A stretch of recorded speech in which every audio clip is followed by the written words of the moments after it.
despite being told an ending to a story, you sometimes still can't believe when it finally happens.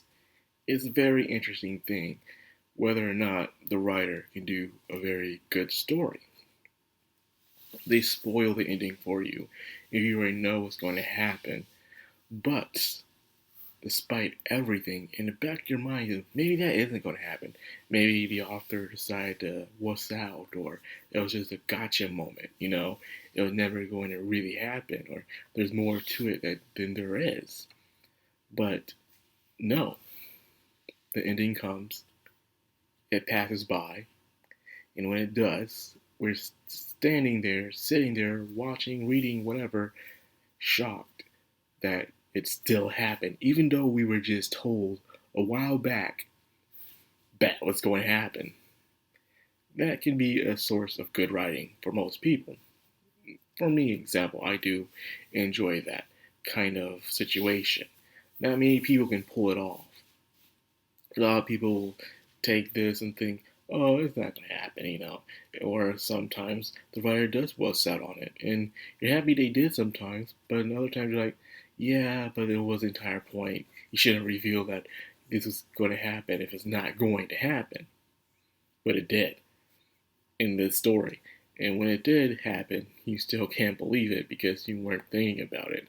You know, you thought this guy was going to be there to train the kids and to help them become stronger, but instead he met his fate.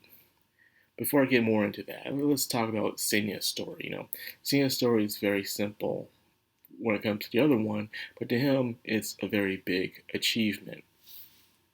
He wants to show he can enjoy himself with laughter and smiles and still face his opponent head on. He doesn't have to kill someone in order to fight.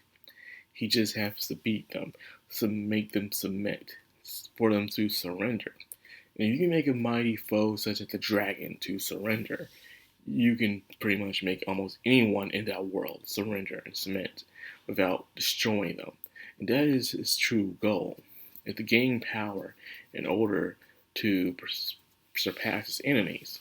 He'll fight so he will not have to kill. This is his part of his situation, his solution that he wishes to achieve. In the beginning, his solution was just a random one, wishing to become human because he thought only the strong were Katawara, so therefore they're the only ones that can have conflict. But then he saw Lord Teru's situation, a very strong man himself with power, and he thought Katawara, and he was able to have what he's going through right now. Strength doesn't mean it comes from one creature or person. It can come from anyone who rises to the occasion to become strong, no matter what can happen. Some it comes easy for, others it doesn't. And that's just how it is in life. And that's completely understandable. So we're seeing Senya slowly growing to a clear vision of what he wants in his future. He's not there specifically, but he's getting closer to his solution that he desires for his future. He's fighting off Mado, and Mado, even himself, admits he's enjoying himself, what's happening. He's showing off the power of a divine dragon, while Senya wants to show him the power of humans, the power that they can have, after he accepted that he himself is not Katawara, but just a human with Katawara inside of him. He's still that. So he becomes what he truly desires. It's just himself. It doesn't have to be a Katawara. It doesn't have to be the king of monsters. It doesn't have to be even human. It can just be Senya himself, a mixed breed or whatever he decides what he wants to be at the end of the day. And he fights off Mudo, which is just, I feel the fight was kind of off in the beginning. Like, they're doing too many close-ups and cutout panels, in my opinion, and I didn't really enjoy that. But in the latter half, the fight was actually pretty good and stuff. And the fight, in a way, hit its conclusion. Senya having a smile on his face, Tsukiko staying there, even though she was rescued by Nu, she wishes to stay there because Senya is the one that will come rescue her. In the end, that is what she wants. So that was sweet. Now let's get back to Lord Teru, this amazing man.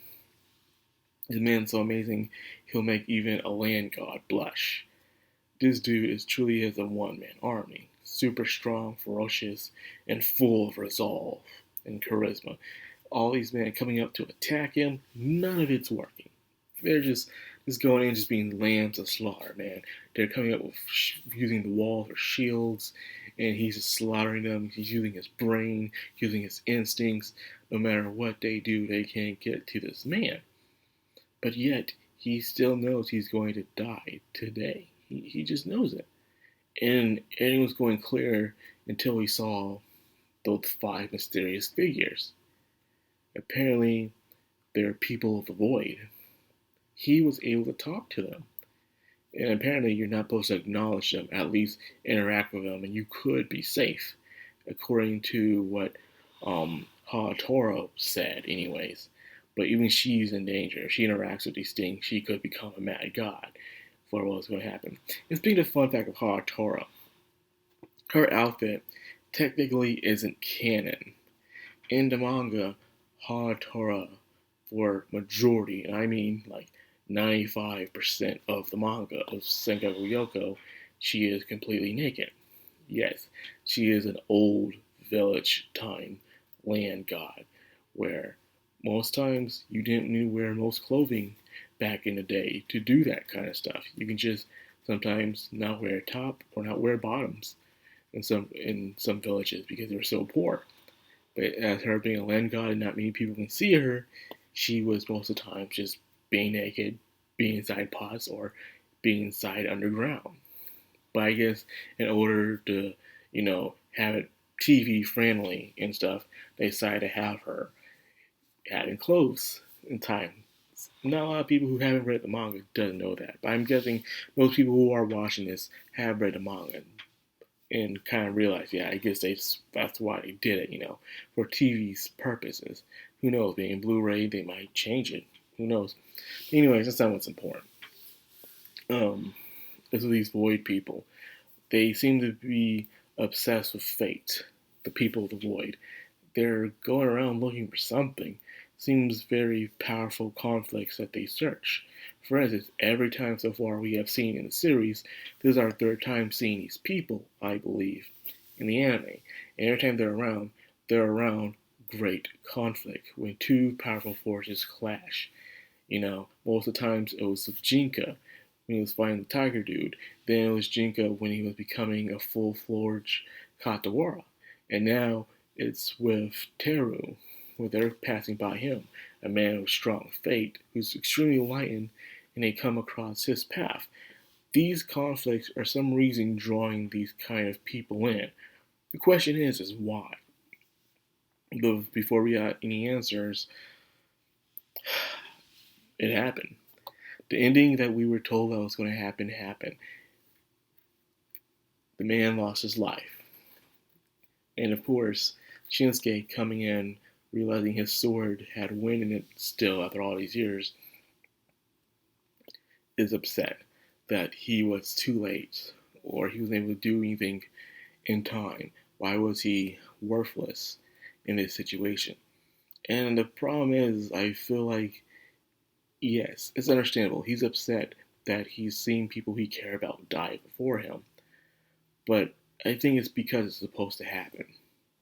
But he takes this too personally. In a kind of way, it makes it seem kind of selfish, where he feels like this is his fault, taking all the blame on himself. But that's not the case here. It was going to happen whether you were there or not. These things just happen. This man foresaw his fate some time ago. You just happen to be there yourself at the end of the day. But he's the kind of person that takes on that kind of burden, whether he's supposed to or not. That's just the kind of guy he is, unfortunately. But like I said, he's had a lot of growing up to do throughout the show, which makes him still my favorite character, Shinsuke. A guy who doesn't realize what his true potential is because he's looking somewhere else for it, where there's a better path for him to take. But you'll see him find that as time goes on. But anyways, yeah, this was a very good episode. and I enjoyed how everything was played out. Besides the beginning of the fight between um, Senya and Muto, everything else was pretty fine inside the episode. I enjoyed it very much. The execution, the mood, the atmosphere, and all that. Very nice. And of course, the song at the end, a very bittersweet song we get to hear and stuff. And Tama seems to find some lead on where Jinka is. So there's that. Yeah, and with that being said, I enjoyed this video, and I hope you guys did too. Like, comment, subscribe, and of course, hit that bell icon. This is Madcrownxox, all anime. Signing out.